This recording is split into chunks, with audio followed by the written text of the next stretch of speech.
Bismillahirrahmanirrahim. Assalamualaikum warahmatullahi wabarakatuh. Alhamdulillah, nahmaduhu wa nasta'inuhu wa nastaghfiruh wa na'udzu billahi min syururi anfusina wa min sayyiati a'malina may yahdihillahu fala mudhillalah wa may yudhlil fala hadiyalah. Asyhadu an la ilaha illallah wa asyhadu anna Muhammadan abduhu wa rasuluh la nabiyya wa rasulah ba'dah. Yang pertama kita panjatkan puji dan puji syukur kepada Allah Subhanahu wa taala yang telah memberi kita nikmat berupa kesehatan sehingga kita bisa berkumpul di tempat semoga mulia ini. Dan yang kedua, tak lupa kita haturkan kepada baginda kita Nabi Muhammad Sallallahu Alaihi Wasallam yang telah membawa dunia dari zaman kegelapan hingga zaman yang terang benderang seperti saat ini. Oke, pertama-tama perkenalkan nama saya Dias Saifullah dengan NIM 10.20.12.33.016. Pada kesempatan kali ini saya akan memberikan penjelasan tugas yang sudah Bapak berikan, tugas UTS, yaitu tentang studi kasus Farhan. Yang dimana di sini terdapat 4 masalah utama. Masalah yang pertama yaitu adalah krisis identitas dan kekosongan spiritual yang bisa disebut tazkiyatun nafs. Yang dimana Farhan ini merasa hampa meskipun sukses secara materi. Nah, ini tuh mencerminkan kondisi jiwa yang belum tersucikan dan tidak menemukan ketenangan karena jauh dari Allah. Nah, masalah kedua yaitu proses kembali kepada iman dan ibadah, yaitu saya sebut akidah dan ibadah. Yang dimana Farhan kembali menata keyakinannya tentang keberadaan Allah dan mulai menjalankan sholat 5 waktu serta bersedekah. Nah, ini menyangkut dimensi akidah, tauhid, dan ibadah mahdah. Nah, masalah ketiga yaitu adalah proyek bangunan yang meragukan secara etika agama atau fikih muamalah dan metode istinbat hukum Islam. Di mana Farhan ini diminta merancang bangunan yang fungsinya diragukan secara syariat. Ia kemudian merujuk kepada Al-Quran dan hadis, ijma ulama dan logika syariat. Ini adalah masalah fikih dan sumber hukum Islam, usul fikih. Nah, masalah keempat yaitu adalah konflik antara karyawan beda agama. Ini termasuk dalam toleransi dan ukhuwah, yang dimana terjadi ketegangan antara staf yang berbeda keyakinan soal jadwal penggunaan ruang ibadah. Farhan harus menengahi dengan prinsip toleransi tanpa mengabaikan ukhuwah Islamiyah.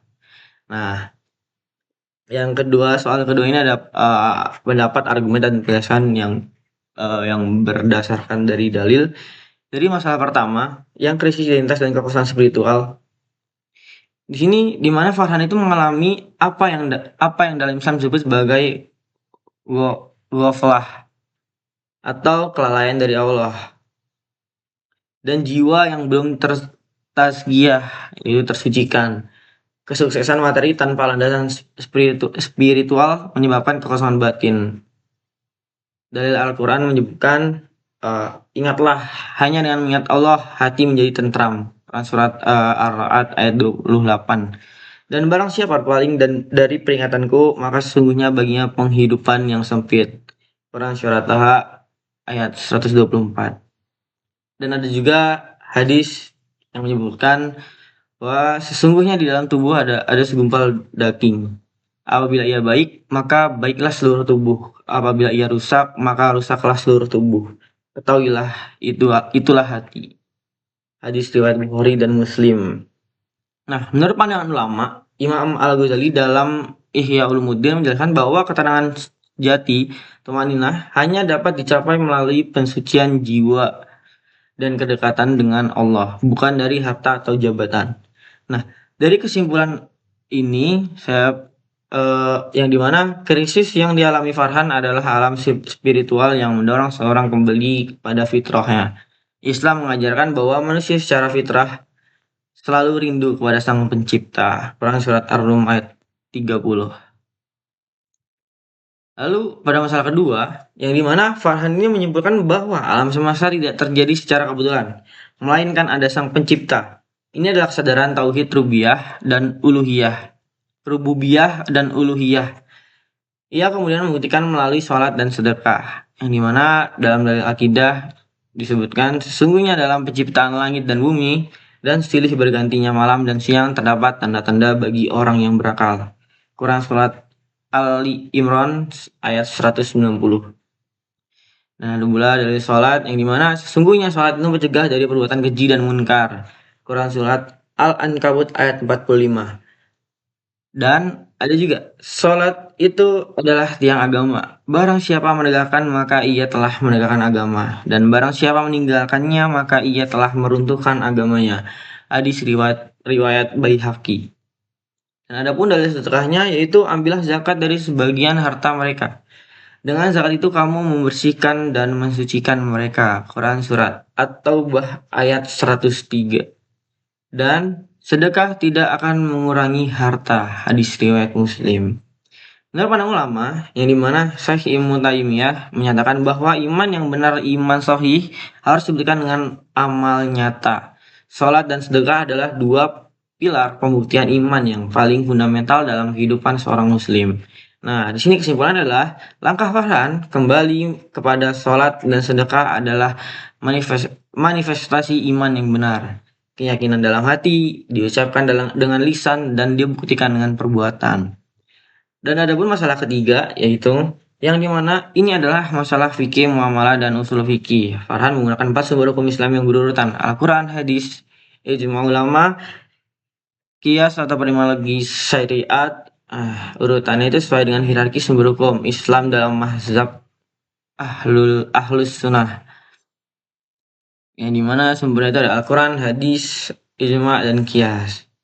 Nah, dalilnya juga tentang mengikuti sumber hukum. Yang pertama ada, wahai orang-orang yang beriman, taatilah Allah dan taatilah Rasul Muhammad dan ulil amri di atas kamu. Quran Surat An-Nisa ayat 59. Dan ada juga, dan janganlah kamu tolong-menolong dalam berbuat dosa dan pelanggaran. Itu terdapat pada Quran Surat Al-Maidah ayat 2. Dan ada juga, yang halal itu jelas dan yang haram itu jelas, dan di antara keduanya ada perkara-perkara yang samar. Barang siapa yang menjaga diri dari yang syubhat, maka ia telah membersihkan agama dan kehormatannya. Hadis riwayat Bukhari dan Muslim. Menurut pandang ulama, Imam Syafi'i menjelaskan bahwa seorang muslim wajib berijtihad mencari hukum ketika menghadapi persoalan baru dengan pedoman pada Al-Quran dan Sunnah terlebih dahulu sebelum menggunakan akal. Dalam kaidah fikih disebutkan sarana memiliki hukum yang sama dengan tujuannya. Yang artinya gimana jika bangunan yang dirancang akan digunakan untuk tujuan yang haram, maka merancangnya pun menjadi haram atau minimal syubhat karena turut memfasilitasi kemaksiatan. Nah, kesimpulan adalah Farhan tetap menggunakan metode istinbat hukum secara bertahap. Jika setelah diteliti bangunan tersebut jelas akan digunakan untuk kemaksiatan, maka menolak proyek tersebut adalah kewajiban syariat. Terus ada pun masalah keempat, yang dimana masalah ini menyentuh dua prinsip sekaligus, toleransi beragama dan ukhuwah Islamiyah. Yang dimana Farhan harus bersikap adil kepada semua pihak tanpa mendiskriminasi, namun juga tanpa mengabaikan hak ibadah rekan sesama muslim. Adapun dalil toleransi yaitu untukmu agamamu dan untukku agamaku. Pada Quran Surat Al-Kafirun ayat 6. Dan adapun Allah tidak melarang kamu untuk berbuat baik dan berlaku adil terhadap orang-orang yang tidak memerangimu karena agama. Quran Surat Al-Mumtahanah ayat 8. Dan adapun dalil ukhuwah Islamiyah yaitu sesungguhnya orang-orang mukmin itu bersaudara. Pada Quran Surat Al-Hujurat ayat 10. Dan adapun dalil keadilan yang berlaku adil karena adil itu lebih dekat kepada takwa. Pada Quran Surat Al-Maidah ayat 8. Hadis tentang tidak menzalimi siapapun juga ada, yang dimana seseorang muslim adalah saudara bagi seorang muslim lainnya. Ia tidak menzaliminya dan tidak membiarkan dizalimi. Hadis riwayat Bukhari. Nah, pada pandangan ulama itu Yusuf Al-Qaradawi dalam fikih al-akaliyat menjelaskan bahwa seorang muslim yang hidup di lingkungan majemuk wajib menjaga hubungan yang baik dengan non-muslim dalam urusan duniawi. Selama tidak menyangkut akidah, keadilan dan penghormatan adalah hak semua manusia tanpa memandang agama. Solusinya sesuai pada syariat ini, yaitu Farhan sebaiknya membuat jadwal penggunaan ruang yang adil dan proporsional bagi semua pihak. Dengan tetap memastikan kewajiban ibadah muslim saat lima waktu tidak terhalangi, karena salat adalah fardu ain yang tidak dapat dikompromikan. Kesimpulannya itu, Islam mengajarkan keseimbangan antara toleransi kepada non-muslim dalam ranah muamalah duniawi dan ketegasan menjaga kewajiban ibadah sesama muslim. Farhan harus bersikap adil dan bijaksana tanpa harus mengorbankan salah satu pihak. Tuh. Mungkin cukup sekian materi yang bisa saya berikan. eh Akhir kata, semoga materi ini bisa bermanfaat bagi diri saya dan kita semua. Mohon maaf atas segala kekurangannya. Wabillahi taufiq wal hidayah.